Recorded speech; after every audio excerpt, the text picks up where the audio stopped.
Good afternoon. This is Molly Elshaer and Manpreet Kaur on behalf of Brentwood Votes. We are here interviewing Ryan Raimondi, candidate for mayor of Brentwood. Welcome, Ryan.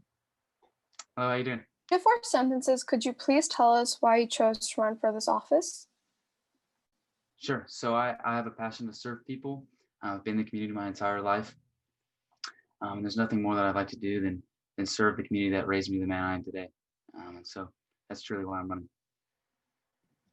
So, how do you plan on turning Brentwood into a self-sustaining city? And in doing so, how would you go about building new jobs without driving out existing sectors in town? Sure. So the business model in Brentwood has changed quite rapidly. Well, really, the business model in the world has changed quite rapidly, which I think is going to become advantageous for the city. Everyone's starting to move to a more satellite-based working environment. And so Brentwood has the possibility, and now that most people are staying at home, to start to introduce, and once we have that infrastructure, to introduce that satellite option. So some of the larger employers in the area, their employees are working here. So one of the examples is Lawrence Livermore Laboratory. They have tons of workers that are here in Brentwood that are working from home now. And once the pandemic starts to lift up, I think it's feasible for them to stay here because they're productive. And if you can offer that satellite option, then they can collaborate. Because the key about becoming self-sustaining, and it's not necessarily about introducing jobs, but keeping residents here. When you have 80% of your city leaving from 9 to 5 p.m., they're not spending their money here. They're not buying clothes. They're not buying lunch. So that's where we're missing out on taxes. And so if you offer that satellite option, you make sure residents stay here. That's when you start to see a lot higher tax revenue. Okay, how do you plan on balancing your high school life and post-high school life if elected mayor? Sure. So starting in, I do plan on graduating early. So in the event that I win, I'll be dedicating the first 6 to 7 months of my term completely dedicated to the position. That following academic year in 2021, I'll enroll at MC.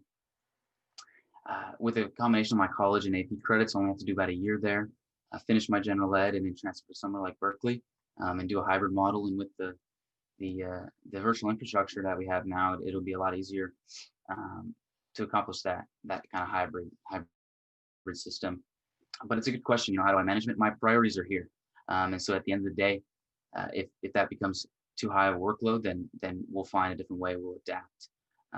But I think it's important to remember that the mayor is also a part-time job. Now it requires full-time focus, but it's not a day-to-day job.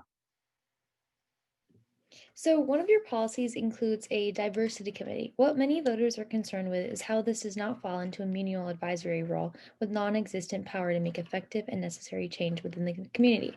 So, in other words, how will you go about to actually uplift, value, and center underserved and marginalized voices? Sure, absolutely. I think what's important to remember about an oversight board, and I've spoken to the police chief and quite a few others on this, is that when you create an oversight board over the police or over they have legislative power, what you end up having is the police and the community coming at odds. And that's what you see in a lot of these broken communities in Oakland and a lot of the other cities. And so what we'd like to see in Brentwood, and I'd like to think it's a healthy community, but it'd be foolish to think it's a perfect community at the same time. And so my conversations I've had with a lot of the advocates in the area are about creating an avenue of discussion and education. And so where the action comes in is the city being mobilized to inform the community, which a role they've never played before. And I think they absolutely have the means and the opportunity to do that.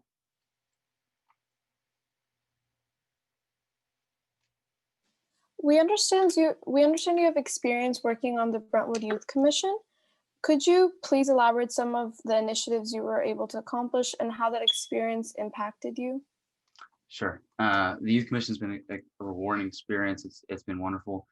That's how I got to know a lot of the council members, a lot of the city staff, how I got involved in local politics. So I'll be forever grateful for that experience.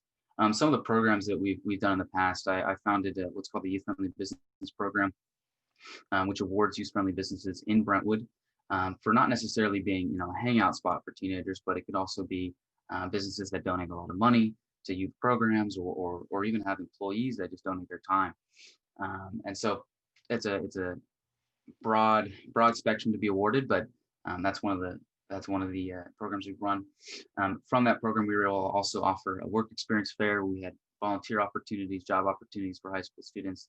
The congressman, Sip and Scoop, a bunch of different business owners were there and offered students a great opportunity to get employed or get some volunteer hours.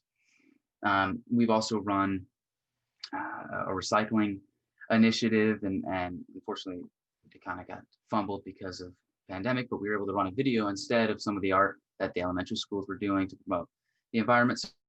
So the commission is an advisory board of the city council at the end of the day, but they can also run lots of different programs, and you sort of mobilize it the way you want to. And so I've been grateful for the opportunity I've been given, and I hope to continue to promote the youth commission, win or lose.